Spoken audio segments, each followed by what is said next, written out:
that you just shared. In America, anyways, every 13 minutes a man kills himself. Well, how do you feel about this? How do you think this will impact the greater collective if men start doing this type of work with themselves? Where we've come from, just because society has changed doesn't mean our DNA has changed. Welcome, everyone. So today I'm sitting here with Dr. Baruch B. HaLevi. We're going to call him Dr. B for the show. And for anyone new here, What If It's Possible is a show where we're going to explore the ideas, stories, and different conversations that stretch what we believe about healing, about humanity, about consciousness, relationships, leadership, and the future that we're all here to build.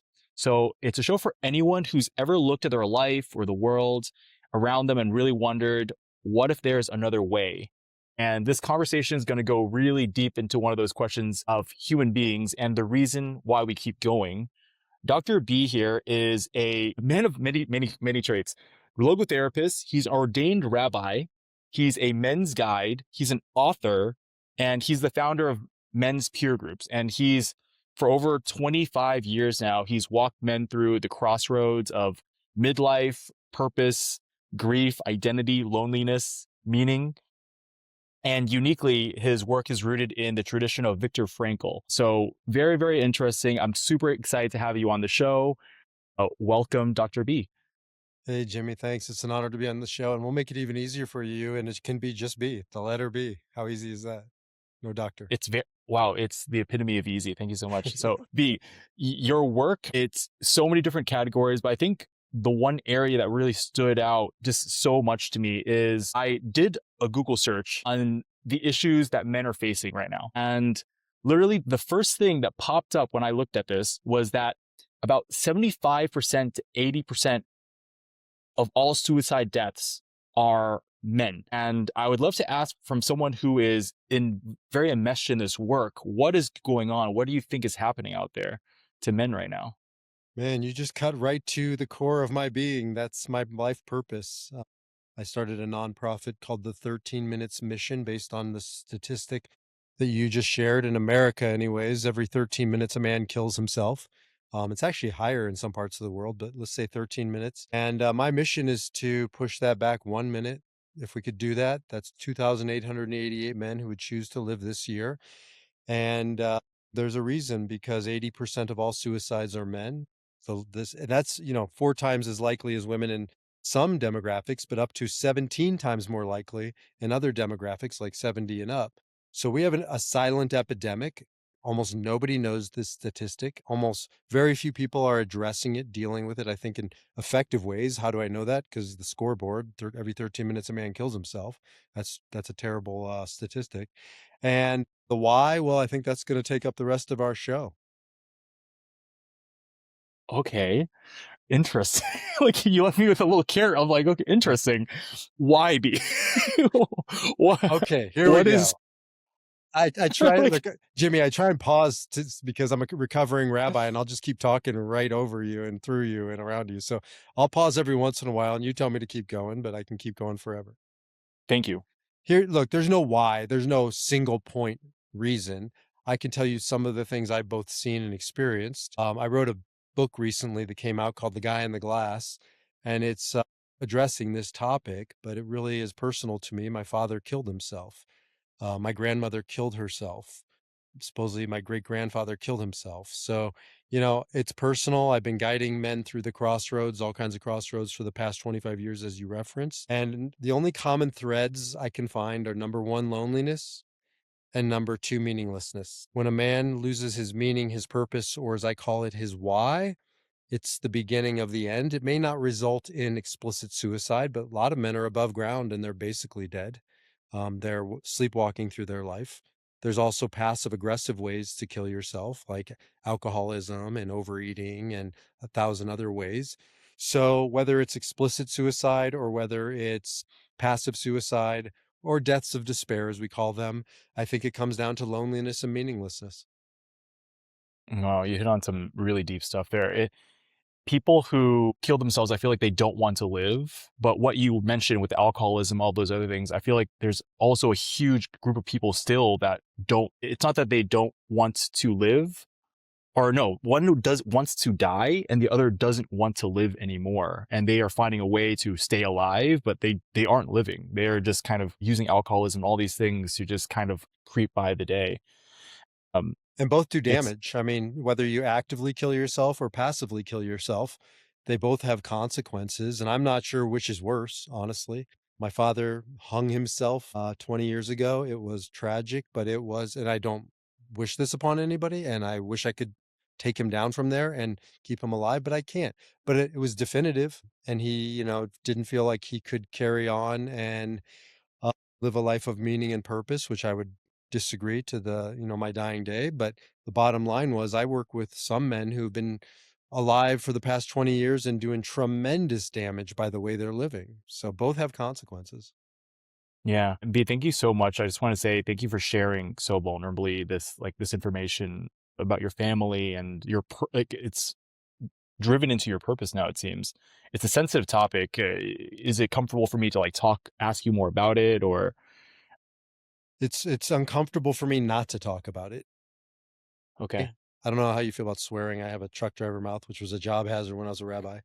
be But free. I can't fucking breathe around half truths and shadows and off limits topics. I grew up in a home, Jimmy, where we didn't talk about divorce, even though 6 of my 7 aunts and uncles were divorced. We didn't talk about my cousin who was gay, even though he had a partner who came over to like 20 Thanksgiving meals. We weren't allowed to talk about it. We weren't allowed to talk about my grandmother's depression and then later her suicide. And I made a decision at a very young age. I would become what I call an elephant hunter, right? The elephant in the room. Well, I'm going to fucking hunt it because lies and half truths and shadows kill people, right? Silence kills people. And I won't sit idly by anymore and be silent about this. I haven't been silent for a long time, but I'm actively not silent now. So anything's off on the table and let's go. Yeah, I appreciate that because it's either people are killing themselves, what you're saying, or there's also scenarios where people like Dr. Gabor Mate are talking about how unexpressed emotions essentially are creating illnesses that will eventually kill you anyways, with autoimmune diseases and all these different things. So I can relate to this, by the way. I come from a family where Asian American families, same, you do not talk about these things. It's like completely taboo, and you just learn to bottle it all up. And where does it all go? It's like a pressure cooker just waiting to pop, you know? And so, how are you guiding people to release the tension on this pressure cooker, so to speak? Or how are you helping people find their meaning? Well, what is the solution here? I wouldn't say there's a solution, but there's lots of solutions that add up to something meaningful. Right. Number one is voice, giving voice to something. In Aramaic, there's a word that actually is very famous. Most people don't know. It's abracadabra, hocus pocus, right?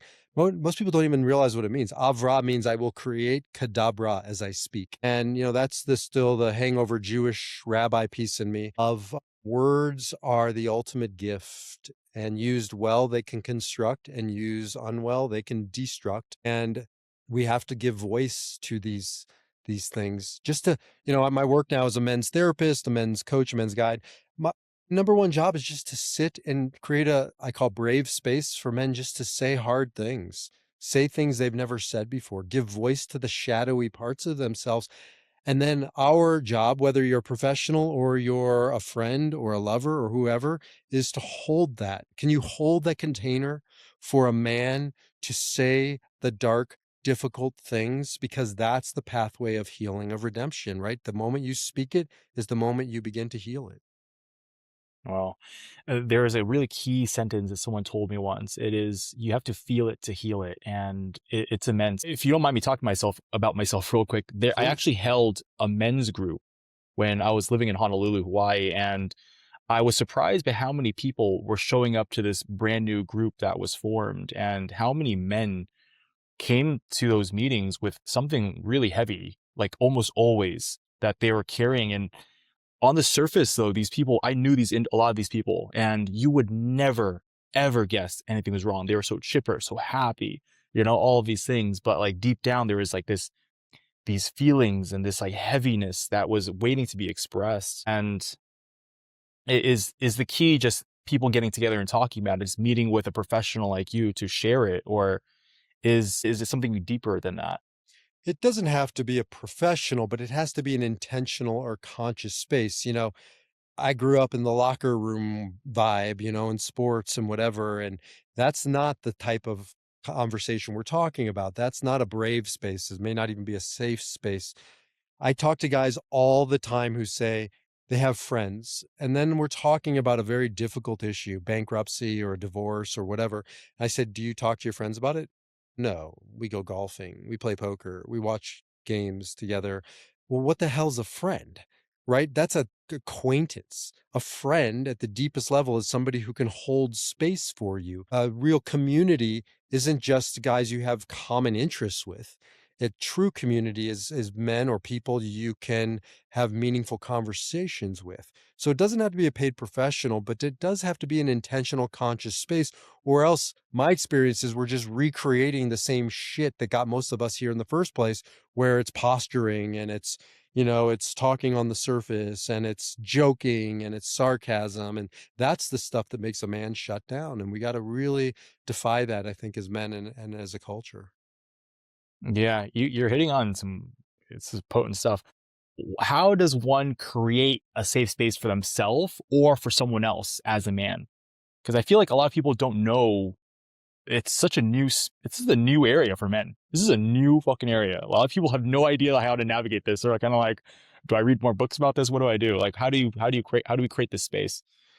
Yeah, and I think it's important to start with what you just said because, this is thousands, maybe millions of years of wiring. Like, I don't think our society gives enough credence to where we've come from. Just because society has changed doesn't mean our DNA has changed, doesn't mean our wiring has changed.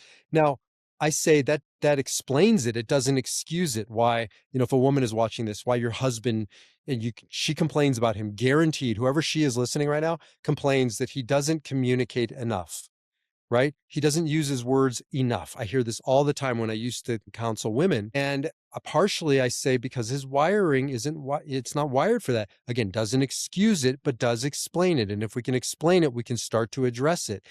Well, think about this. Most people haven't thought about this. For thousands, tens of thousands of years, Jimmy, men were hunters. We hunt, right? And we still hunt, by the way. We just don't necessarily have bow and arrow and kill animals, but we go out into the world. And what does a man do when he hunts? He faces forward. He stalks his prey. He does it in silence. Maybe he does it with others, usually more of an alone kind of a venture. But even if he's with others, he's quiet. And all of that, it turns into the wiring. And so men, fast forward to 2026, are still hunting. They just happen to be accountants or lawyers or garbage men or teachers. Maybe not teachers. I think they've sort of defied that, but entrepreneurs. And they come home and they've been hunting all day. They've been single focused. And then they walk into a space of gatherer, of communication, of relationship, and they don't have the tools to switch it off and then switch it on. And so we're still operating off of old wiring for a new culture, and we haven't been given enough tools, enough roadmaps. And that comes full circle to you said, well, how do you deal with it? Find a community, find a guide, find a culture that is addressing this consciously. Like men's peer groups. That's why I started men's peer groups, a nonprofit to bring men together so we could have a new way of being as men and a new way of relating as men. That's amazing. I love the analogy you used of the hunter, like gatherer time of history, because I feel like there's something really like you have this idea of a man as like this primal hunter, right? And that's bravery, And I can only speak for myself now, but it's like I've done hunting before, and it does feel very primal, and it feels courageous. And I remember at that time back then, if I needed to be in an emotional space with my partner and hear her out or talk about something really deep and sensitive and emotional, that was actually way more horrifying than being in the middle of the woods with like a rifle or a bow and arrow or whatever, hunting something. Like that was horrifying to me because I had never done anything like that. And it feels intense. Like it feels like you don't know how to carry that weight. So I feel like there's like how do men find this bravery to even start these conversations or hold this space now? And I would love to hear your take on it. Yeah, no, it's such a good point. There is something primal about hunting, and again, I would argue that what we're doing today is not that different than what we did 10,000 years ago. The form has changed, but my wife will walk up to me sometimes when I'm on the computer and she'll just shut it. And she'll say, "Stop hunting your work," because men are single focused. If you want really great material on this, I always quote my sources as part of my tradition so I don't co-opt other people's thoughts, and you attribute to where you got these ideas. And a lot of these ideas for me come from a woman named Allison Armstrong, who I met, I don't know, 30 years ago in Los Angeles, where you used to live, and I did too. And she came to me vis-a-vis another teacher of mine named Dennis Prager. But the bottom line was Alison Armstrong has some really great material on this. And what she talks about is once you start to understand this, you can start to address it. So now I know I'm in hunting mode. Men are boys and men in general are more they tend more towards single focus. Women tend towards multi-focus. This is evolutionary, right? That doesn't mean all women and all men, but it's a bell curve, and most women are more multi-focused. How do we know that? Because my wife will be on the phone talking, and then she'll also be tending to, whatever that she's tending to at home, and she'll be doing two other things. I can't do it. I like go into this hunter's mode where I'm just focused on this, or maybe I'm hunting the television and I can't hear what she's saying next to me. And she'll just stop me and say, "You're in hunting mode. I need you to be a gatherer." Gatherers communicate. They gathered around the berry bush and they were talking about the nuances of the berries, and a vertical line and a horizontal line on the berry could be the difference between death and life. And so details matter, communication matters. Sewing circles a few hundred years ago. Here's a study that I read a long time ago. When women go out with other women on a date together, like a friendship date, they sit across from each other and they talk. When men go out on dates together, friendship dates, they sit side by side, either hunting a ball, hunting the football game, right? Hunting a poker game. But we have to learn as men how to become more gatherers, how to turn our chairs and face each other, how to communicate over details. Do you know how many guys I talk to who have friends and they don't know their friends' kids' names? Yeah, I It's can believe almost it. unheard of for women not to know their friends' child's names and the details of what's going on. But I have friends literally I've known for 25 years. I can't tell you their kids' names. Shame on me. But I've got to become more of a gatherer, a nurturer, a relationship-oriented person. So now we start to have some language for it. Now we start to develop some tools for it, and that's how the process shifts. Now, are you referring now to this hunter gatherer as essentially rebalancing like inner masculinity and femininity in one single individual? Because before it was like more dualized, right? Like men were the hunter, women were more usually the gatherer, and they had their separate roles. And in the world now, are you describing a man having both qualities, masculinity and femininity, hunter and gatherer in the same space? Yes, and I think our mission is to strive towards that. I certainly have more masculine than feminine, so my work is really to cultivate, it's never going to be 50-50 in me. It's just not. But it doesn't have to be 100-0. And the work that I do with men is, can you bring up whatever your non-dominant energy is? Because these are energies. They're not, masculine isn't male and feminine isn't female, but they tend to be more present masculine in men and more feminine in women. A bell curve. There are exceptions to the curve, but we have to be able to talk about sort of these, assumptions or even stereotypes and find the truth in them. And the bottom line is the work that I do with men is trying to bring down some of the masculine, trying to bring up some of the feminine, but not get rid of the masculine, not to make it wrong. And by the way, not to make too much feminine like the ideal, because one without the other is problematic. And in our culture, we talk about toxic masculinity, which I'll challenge that, but we never talk about toxic femininity, right? If you're going to have one, Yeah. you got to have the other. I would argue that anything toxic is not the thing. Toxic love is not love, and toxic masculinity is not masculinity. But the bottom line is, to answer your question, men need to probably dial up the feminine and dial down the masculine, and vice versa for women. Yeah, it's I see this. This is my perspective that when you look at someone else and you say they're the problem without any ownership of within yourself of within that situation, there's something not correct there immediately in my mind. That there's always takes two to tango. And this like toxic masculinity, toxic femininity, it's created a real relational issue. I'm going to quote another Google statistic that I looked up, if you don't mind me. Please. One day, I swear someone's going to message me after and be like, what the hell is Google? Like, what it's a Google? I just chat GPT now. So about 60% of men under 30 in studies are now currently single. And there is a dating crisis that they're calling it, and male loneliness epidemic. And where do you think this is coming from between men and women? Are women just becoming more independent, more in their masculine potentially, or are they just sick of men's shit, you know? Great question. Super complex, but worth digging into. As anything, like the good stuff in life doesn't fit on a bumper sticker. It doesn't. I don't really believe anything is that simplistic. It can be simple, but not simplistic. And this is one of those examples. So lots of things. Number one is I think men have been discouraged over the past decade in particular, right? You saw it especially sort of during the past 5 years, like, sort of the pandemic era, where basically you're wrong, you're bad, we want to kind of get rid of masculinity. We want to put men in their place. And that has consequences. And I've talked to so many young men who are discouraged. Academia is trending more and more towards females. It's crazy how the shift has happened. If you look at, sort of the health trends. Well, here's a good example.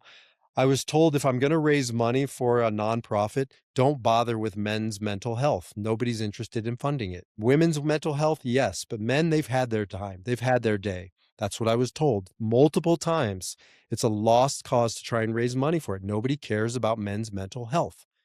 Interesting. That Interesting. starts to trickle down and impact a way a man views the world and the hope and optimism that he has. No, no, no. Yeah. I was disagreeing with you. Please continue. Yeah. So across the board, men have really taken it on the chin of the past decade or so. And then well, my teacher, Viktor Frankl, who you referenced, author of Man's Search for Meaning and 39 other books, he's the father of logotherapy. And logos means meaning or purpose or why. So it's meaning therapy or healing through meaning. And the opposite of meaning is meaninglessness, obviously. And men have a meaninglessness crisis. They have a purpose crisis. They have a why crisis. So many men no longer know their meaning, their purpose. They don't feel central to the conversation societally. They don't feel central to the conversation, as you mentioned, from a relationship perspective. Women are providing for themselves, and great. Like, I don't want to create a culture where we're codependent, but not dependent on each other and have no need for each other. That's the end of a civilization. I don't think we're there, but the young men that I see are talking about what Viktor Frankl would call nihilism, despair, meaninglessness, hopelessness. And it's not just in their masculinity. It's in the environment. It's in the economy. It's in so many different areas. I would argue all of that's bullshit, that there's still meaning, there's still purpose, there's still hope, but it's trickling down and it's hitting men particularly hard. What is a major myth about the way men are living, or the way the belief systems that men are holding that are completely throwing them off track, that you want to just correct right now? Like, what do they need to know? Like, what do they need to hear right now? That men are not their desires, their shadows, the shadowy parts of a man are they're not bad, they're not wrong. They don't need to be corrected or fixed. There's been this, like, for instance, a big kick for me is porn, because I talk to so many men who hide their porn addictions, they hide their porn habits, they hide their porn interests because the world around them tells them they're dirty, they're pigs, they're wrong for it, right? It's a weird thing, by the way, because, like, what percentage of the internet is dominated by porn? Like, it's driven by porn. At least originally it was like 30. And that everybody I talk to, I don't use porn. My husband doesn't use porn. My boyfriend would never look at porn. My son, he doesn't look at porn. I'm like, who the hell's looking at porn if it's 30% of the internet? And everybody I talk to, nobody wants to take a responsibility for this. And my conversations with men, young and older, is you're not dirty for wanting that. You're not a pig for looking at it, right? It's part of your nature. Now, I want to use it, whatever it is, whether it's alcohol, whether it's plant medicine, whether it's porn, and not be used by it. I want to master my desires. I don't want to live in reaction and dangle something in front of me. And I'm Pavlov's dogs and I have to have it, but it doesn't make me dirty and shameful and wrong for desiring it. And so much of our society has shamed men into making them feel like they're less than, that they're inadequate in some of these areas. And so back to how we started the conversation, they just stop talking. They just stop sharing. They just go underground. You know how many couples I Mm. counsel who the man has just taken his desires and gone away from the marriage? And then she says, it's like he's not there. And I certainly wouldn't blame her for it. It takes two to tango, as you said. But, you create a space where he's not safe to share what's going on inside of him. That's a recipe for a divorce. Yeah, I think it really does take bravery. Like the more that I heard this really beautiful quote. I can't remember who exactly it was from, but she was saying that the true depth of a relationship is having the bravery to show up every day, saying the things that you feel, even at the risk that it might cost the relationship, Yeah, but saying it anyways and going through it together. And when I heard this, I felt the deepest truth that that is the bravery of being in a relationship and constantly showing up and saying the things that we deeply feel. And by staying together, that's the deepest form of intimacy and love and connection. Like that's real connection right there. When you say something that's you think might be unsightly and someone is like, I love you anyways. Like that's thank you for telling me that. That totally. feels amazing. And that's not organic to the way a man is wired or acculturated. And so, like in men's peer groups, for example, we have a clearing at the beginning of each peer group where you go around and say, hey, I'm clear with you, Joe. I'm clear with you, John. I'm not clear with you, Jim. I sent you an email. You never responded. And I just want to say it hurt. And it's two-sided work because the guy who's saying it has to be able to say hard things, and the guy who's hearing it has to be able to hear hard things, but nobody's going to fix it. This is not the time to fix solutions or whatever, but to be able to say hard things, hear hard things as a man and not run from it and not fix it and not become defensive around it. That's a muscle. And most men don't have it because we live in survival mode where you got to defend yourself and you got to posture and you don't share those hard things and you're certainly not accustomed to hearing and not reacting to hard things. And so we've created a culture where we don't teach this. We don't teach this to young men. We don't teach this to older men. And somehow we're supposed to figure this out on our own. And we're not figuring it out on our own. Yeah. I'm kind of synthesizing a few things that you said. If you don't mind, correct me if I'm wrong here. So it's creating more spaces in order to show up more emotionally and have hold space for each other. It's being really present and listening and saying really honestly, and it's community, it's connection. Those are like a few of the points that you kind of laid out. Are there any other like key like things that people can start doing right now that you wish would do? Yeah. Well, let's two things. I want to finish out that thing you said of what can we tell young men or what can we tell the world about men because of this sort of meaninglessness, this despair thing? And, appreciating men for, first of all, the work that they do. Because if you look statistically, by and large, those who are dying in wars are men. By and large, those who are dying in the most dangerous jobs are men. Almost all work related accidents are men. I mean, in so many areas, men are still dying. Men are still expected to defend. There's a noise downstairs in my house at 3 a.m. We have a very equal relationship, but it ain't my wife who's checking out the noise, right? She puts her elbow into my rib and say, go figure that out. And I'm willing to die, by the way, down there with whatever I encounter. That needs to go sung, not unsung. And there's 1,000 ways that men are still on the front lines, literally and figuratively, that they're not being thanked. They're not being acknowledged. And over the past few years, they're in fact still being denigrated and they're dying earlier statistically because they are in those roles of putting themselves working for their families, serving. So I want to finish up on that. Appreciate men, celebrate men. Yes, celebrate women, celebrate men. Uh, the other thing is, what are some of the other key aspects of what men need to know? Take radical responsibility for your life. Radical responsibility. We are creating a victim culture. There is so much blame for why I am not succeeding, why I'm falling behind, why, they're getting rich and I'm not, or fill in the blank. And we're creating a victim culture that really makes me nervous, especially, I hear it all the time. The economy's terrible right now. That's why young men aren't getting jobs. Right? That might be true, but we're creating a victim culture. Scrap, figure it out, become an entrepreneur, pivot, just keep working. You will figure it out. That's human nature. But we're creating a culture that pins it on anything and everything but myself. And there's 1,000 ways that happens. And the work of Viktor Frankl is this. He has a famous quote: between stimulus and response, there is a space. And in that space lies my power to choose my response. And in my response lies my growth and my freedom. So between stimulus, shit happening, and whether I react or I respond, there's a space. I can own that space. And that's the work of what it means to be a human. That's what it work of what it means to be a man. I can expand that space. I don't have to, I was driving here fast to get onto the show because I was late and somebody cut me off in traffic. And my first reaction is, fuck them. Right? And I'm like, wait a minute. I want to expand the space. I don't want road rage. I don't want to live that way. Take a deep breath. You started off before we got on this call with taking deep breaths. It's the only thing I own. Expand the space, become conscious, become intentional, make my choices, respond, don't react. To me, that is the number one thing that a man needs to learn if he's going to live a life of thriving and not surviving. Hmm.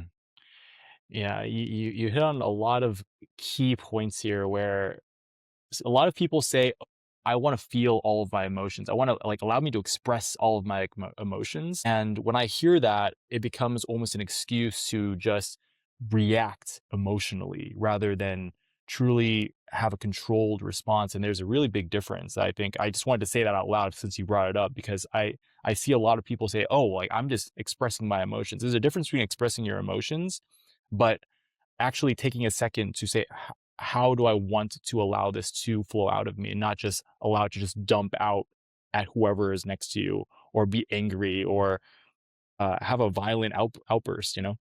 Well, we live in a world now where authenticity is like revered as one of the top things you can be.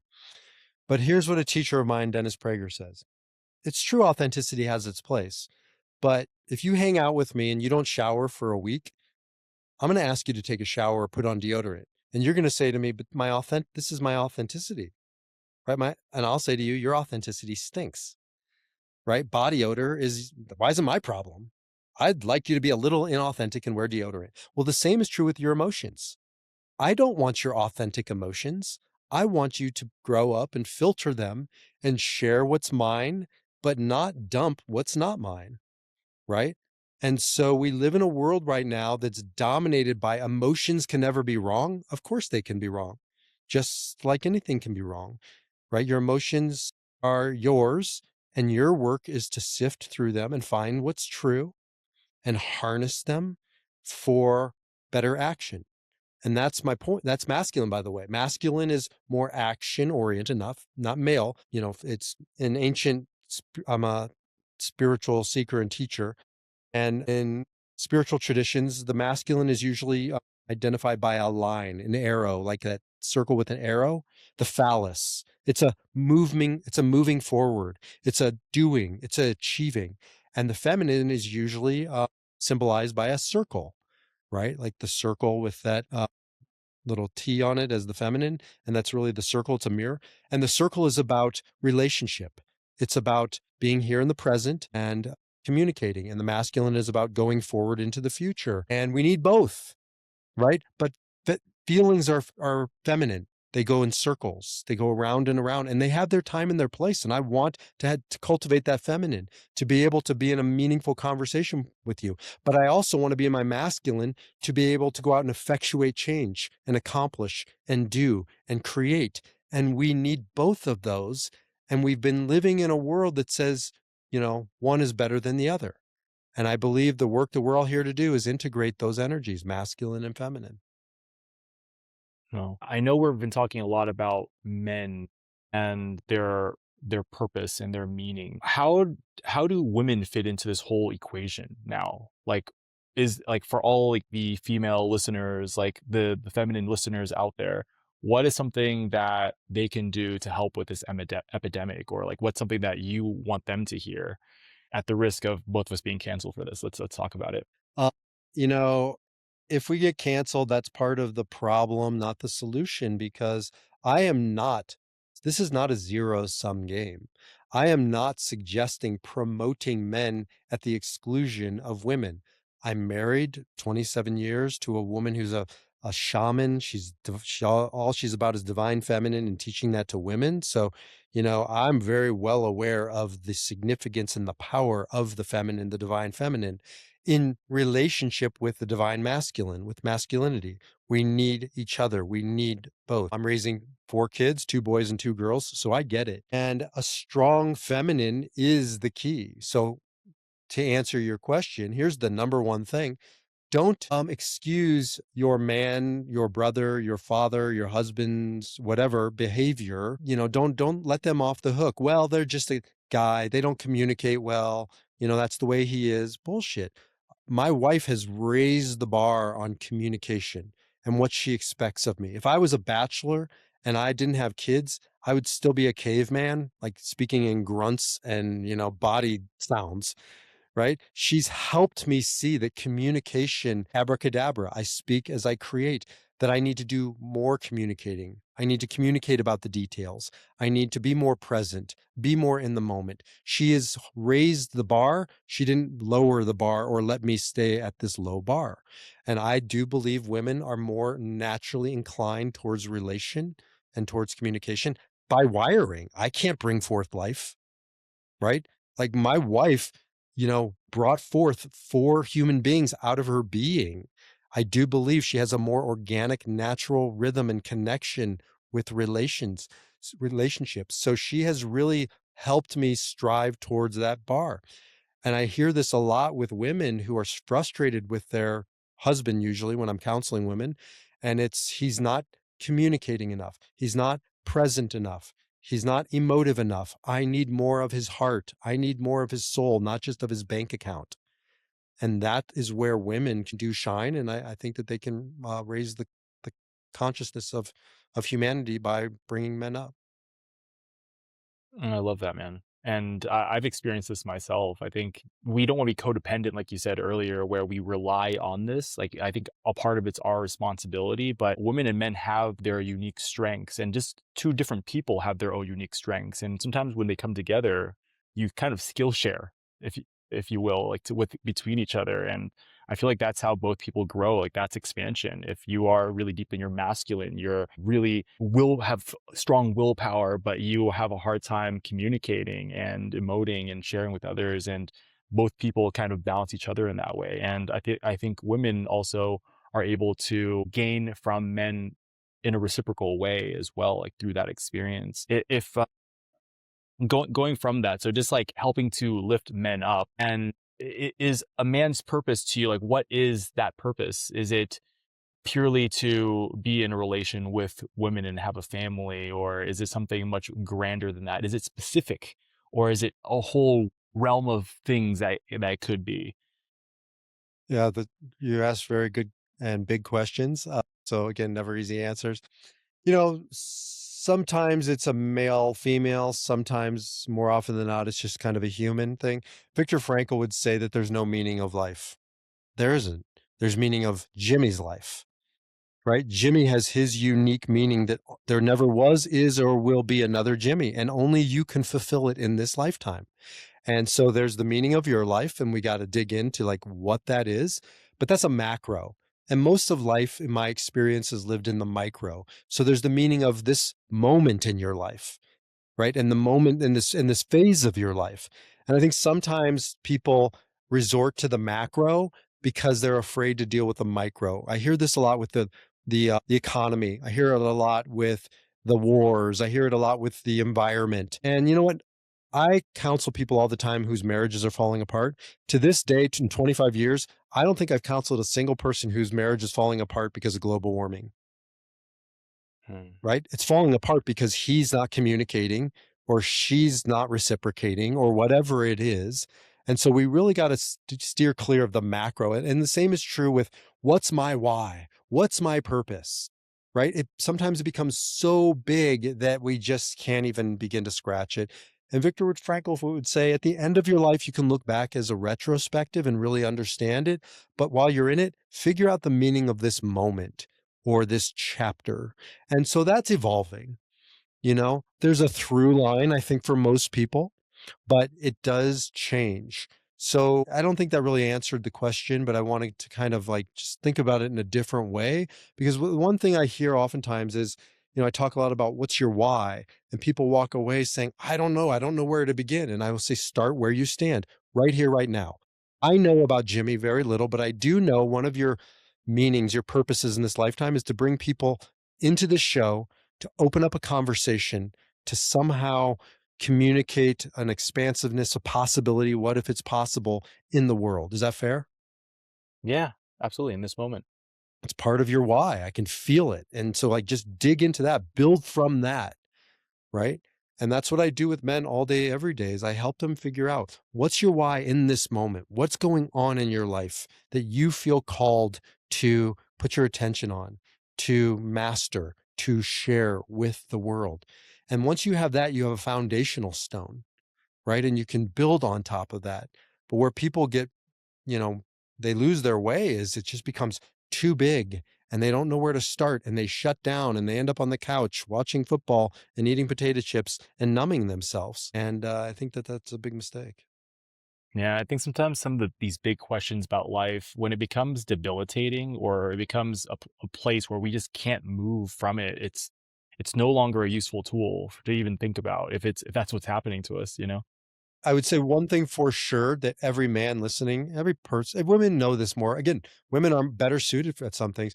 Viktor Frankl and Abraham Maslow would argue about the Maslow's hierarchy of needs, your base needs, emotional, psychological, and then self-actualization. And Viktor Frankl would say because they were contemporaries, Maslow, I disagree. Self-actualization needs one more thing above it, and that's self-transcendence. To be my best actualized self, I need to transcend myself in service of someone or something bigger than myself.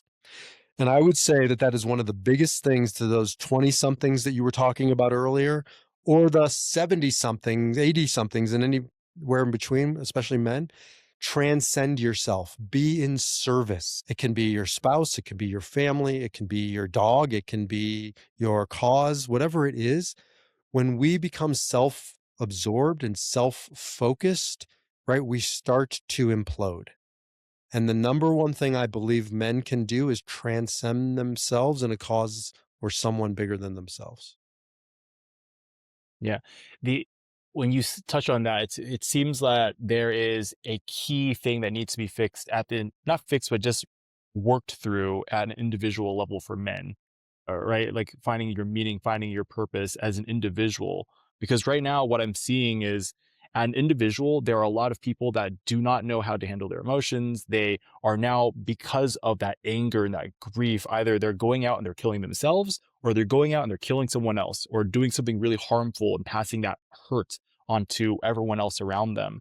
And it's creating this dynamic as a collective, it feels like, where there is so much war and violence and all these things. And a vast percentage of that is also men. Like, how do you feel about this? How do you think this will impact the greater collective if men start doing this type of work with themselves? Oh, for sure. Back to victimhood, right? Blaming another, right? You become a victimizer. And so that's another movement. But either one of those is we're not taking responsibility for what's mine, right? Fix myself. Don't worry about fixing the world. Fix yourself. Do your self work. And it starts to translate out to your partner, to your children, to your family, to your friends. And when men start to dig in and say, look, Viktor Frankl talked about the only thing I control, there's only one thing I control. It's nothing outside of me. It's my breath.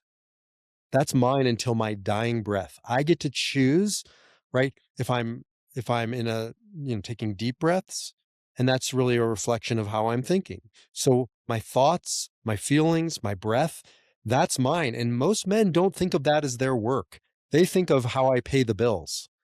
But you want to talk about your purpose? Then master your domain. And your domain is everything inside of you. And once a man starts to get mastery internally, externally, things start to fall into place, right? My analogy of this, and I'm going to write a book on it, but I guess first I got to sell my current book. My next book is going to be called King Me, and it's the idea both in checkers and chess. You ever play chess? Oh, I love chess, man. So Life is chess. what seems like the most powerful piece on the chessboard, if you just kind of think about it quickly? The queen. Yeah. Why? Because she can move in any direction, right? Right. But she can only do that if there's a king, because once the king is gone, the game is over. And the king's job, and here's a simple principle in chess: if the king is moving, you're probably losing, Hmm. right?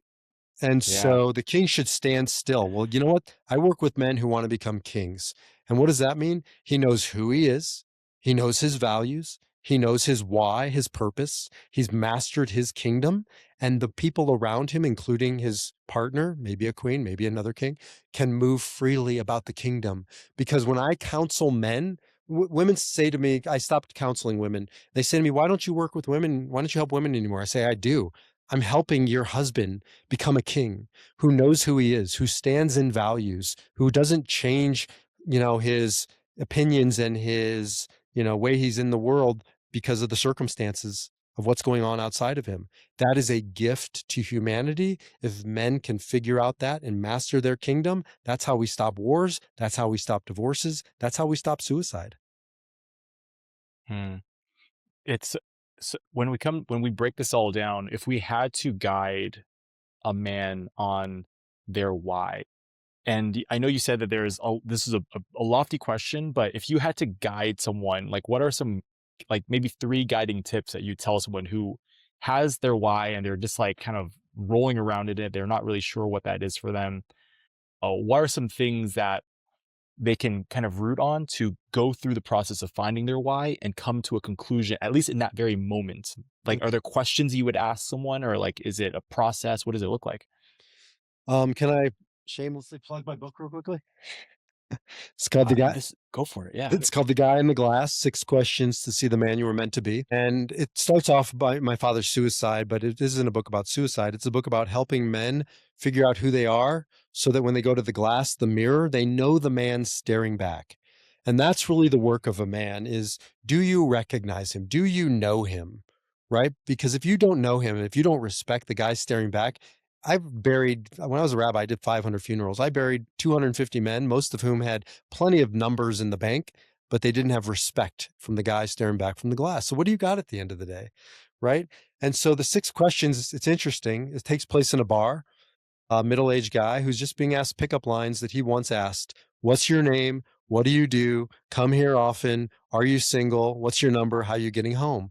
But these aren't what they seem. What's your name well, let's do it, Jimmy. What's your name? Jimmy. Is that your legal name? Yeah. It's Jimmy.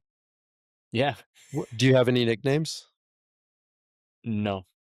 Uh, do you have any descriptions of like yourself? Like, you seem like an extrovert. Do you have qualities about you that people say, hey, that's Jimmy? Mm, I'm extroverted. I'm outgoing, adventurous. I spin fire. Those are things that people relate to me usually. Those are names. Anytime you say I am, that's a name. What's on the other side of it? We can Mm, get into it. It comes from Jewish mysticism. The name of God is I am. And mm. so when we are in I am, we're expressing ourselves in the world. So I'm intense. I know it's hard to believe after this conversation. And that's part of who I am. But I'm also, very vulnerable at times. And that's part of who I am. And and by the way, do you have parents? I do. I was born. Yeah. So you're a son. Do you have siblings? Yeah. You're a brother, married, partner? No, not yet partner. Yeah. Boyfriend, whatever it is. Like, these are all Yeah. names. These are all aspects of ourselves. And so a man has to start expanding his identity beyond this narrow confines of how the society or we have really pigeonholed ourselves, right? I'm a human doing. How much money I make, all of this kind of stuff that really narrows a man. You want to kill a man? Put him into this rut. Teacher of mine, Earl Nightingale, says a rut is just a grave with both ends knocked out. And when a man starts living in a rut and his life becomes narrow and his identity becomes small, he's suffocating. So figure out like what's your identity? Who are you? What's your name? What are all these names? Another one is whose are you? Right? And that's in the book. It's are you single? But you're not single. You're not married, but you're not single. You have a partner, you have parents, you have all these people in our lives. That's self-transcendence. Figure out who you serve. Figure out who needs you, right? A man who understands that doesn't kill himself, does not. He sticks around and bears the burden for those around him, or else he wouldn't do that. So he's lost that connection. Men need to connect. This lone wolf, this bootstrapping it, going it alone bullshit, John Wayne stuff needs to die. No man makes it on his own. No man's bootstrapped it. You can't even eat a piece of toast on your own. Like 1,000 things had to happen for a piece of toast to end up on your plate, right? Workers and truckers and clerks, and we can't go it alone. And so these are myths that men have lived by that we need to defy. We're more expansive in our identity than who we thought we were. We are in community, all kinds of community. Who do we serve? Right? There's just so many examples of this, but this is how you start to find your way back to Jimmy, back to the true guy in the glass. Wow. Thank you so much for sharing that book. That sounds an amazing process, because I think sometimes people think your meaning or your why is some grandiose thing that you were born with that you have to fulfill and serve. But I think in every moment it changes. Like being a student, just being finishing a college career, like a college degree, is your why for a while. Being a dad or a mom is a huge why. Leading a team, all these things are whys at for some people. Yeah, and I think the opportunity in that is to dig underneath it. So let's just take that college one or finishing a degree, whatever degree it might be. I would say that's a how. Why? Did you get any degrees? High school, college, otherwise? Yeah, high school, and I got a bachelor's in business management in college. Yeah. So why did you get a bachelor's degree in business management? Uh, it was something that I was interested in at the time of all the other options, and it was something to get my parents off my back. But why was it important? But why was it important to get your parents off your back? Uh, it was a feeling of acceptance, feeling of love and acceptance by having something that I earned that made them happy at the time.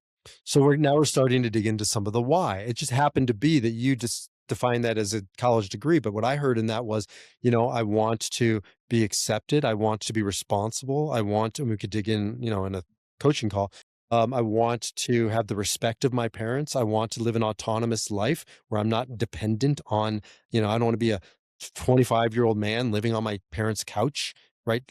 Taking handouts. And so that's the why. Well, that's not going to change. That's just going to translate to your marriage someday. That's going to translate to your parenting someday. That's going to translate to how you die someday. That's your why.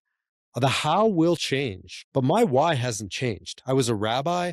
I was a entrepreneur. I'm now a men's guide, but my why has stayed the same. I want to empower people, now men in particular, to take responsibility for their lives, to live a life of agency and authenticity and power.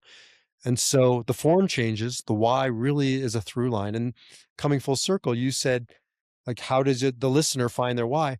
Do a little retrospective on your life, because although you think you're different, it's true. I had way more hair if you would have caught me 15, 20 years ago on this call, but you were probably in grade school. So, but that's changed. The form changes. The flesh suit has changed. But you know what? I think back to how I was when I was 5 and 15 and 25 and now 54. There's a through line. There are key elements and ingredients that are, and will always be Baruch HaLevi. And that's what we got to find as men, as people, and for my work as men, and really anchor down in it. And that's how you become a king. Because once you have that, Jimmy, no matter what life brings to me, right? Viktor Frankl said, he who has a why can endure anyhow. And you could strip all of my externals away, but you can't take my why away from me, those core pieces. And I know that's true because I've lived it. I've had things stripped from me and I'm stronger and better because of it. I don't wish it upon anybody, but you better have a fucking why to lean on when life delivers an ass kicking how. Sorry, now I'm on the pulpit. No, it's good. You just went to like flow state and it was really beautiful. I love that. Thank you so much for sharing that. I think that was actually really, it was clear, and it was directional. And I got to see you bring your masculine out just now. And it's a beautiful thing. I have one last question for you. The show is called What If It's Possible? Okay. What do you think it would take for the world to evolve into like your dream world? Or what would it need to happen in order for that to happen? Man, your title of your podcast says it all. The famous words of the Bible, the Torah, begin with "In the beginning, God created." Pretty famous, even if you're not religious. And I'm a spiritual mutt now. I'm all over the place, but I still draw a lot of my wisdom from Kabbalah, Jewish mysticism. Anyways, the Hebrew words are "Bere- Bereshit bara Elohim et hashamayim v'et haaretz." In the beginning, God created. But the Kabbalists merge those together, and it says "Beroshit tivra Elohim." In my mind, God is created.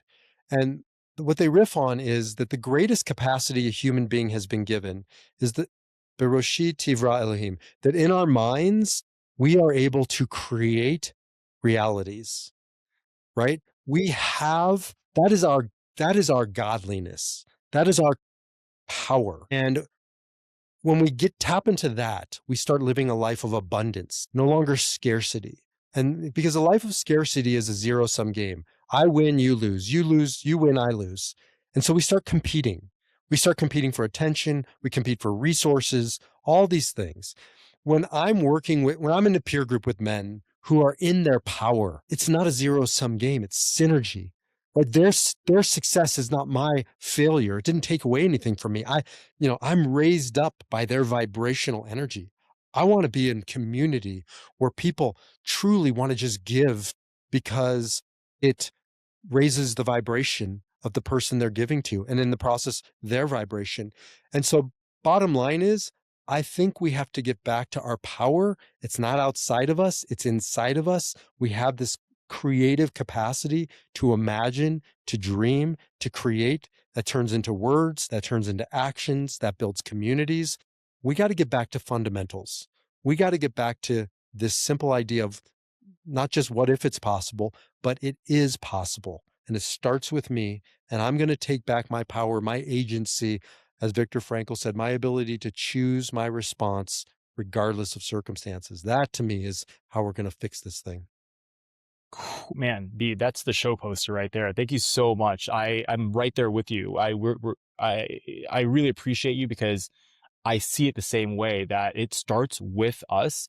And that's what this conversation, like the work that you're doing, contributes directly to that. So just wanted to thank you for that. If anyone here listening wants to know more about your work, where can they go to find you? Where are you online? What Thank do you. you have going on? Thank you. Yeah. HaLevi, BHALEV is in VictorI.com. You can get to men's peer groups. You can get to the book, The Guy in the Glass. Right now I'm focused on promoting this. This is sort of the tip of the spear for me. The 13 minutes mission is my why professionally, to push that number back to 14, save 2,888 men this year alone. I can't do it, but we can do it. And we can do it by, what's in this book, and more than that, what's in this conversation that we had. And that is to remind men of what's possible, to celebrate men, to raise men up to what they could be and should be and will be. If we can change the conversation, I say flip the script from desperation to inspiration, from, making them wrong or making them bad to really inviting them in, creating some brave space. And that's what I'm all about, is offering different venues for conversation. This is one of them, and truly honored and privileged to be a part of this conversation. Thank you, Jimmy. No, thank you so much. And for everyone that's watching, listening, that's what this show is about. That's what If It's Possible is here to really explore. If you're someone who is fixated on hatred, on fear, that is not the answer. Dumping more of that on the current situation is not going to make anything better. We need to come back to loving, to accepting, understanding. These are all the keys and the tools in order to resolve this. We need to all do it together. So this is also about not just healing as the individuals, but it starts with the individual, but it's how we create a world where people don't have to disappear behind success, silence, or survival just to be loved, just like what B was talking about today. And if this episode moved something in you, you can share it with someone who needs this conversation that would really support mine and B's work. The reason why we're doing this, as you heard, B has an incredible story behind why he's doing the work that he's doing, tragic as it may is, but it's a part of his purpose, a part of his story. And I think that contribution would be really meaningful to the both of us. And because at the end of the day, I wanted to say this out loud that sometimes the people who look the strongest are the ones who need a place to tell the truth and to feel acceptance and to feel love. So thank you so much for being here, B. It was a fantastic and fun conversation. Hope to have you again. But we're just getting started. Well, I'm going to have you on my podcast, 13 Minutes, Why Every Man Needs a Why, because Jimmy, I can already tell you're a man who knows his why and who's living his why. So thank you. You're an amazing podcast host. I've been on many, and this is amazing. So I look forward to more. Thank you so much. I appreciate you, man. All I'm right. excited to be on your show too. Yeah. Well, until then.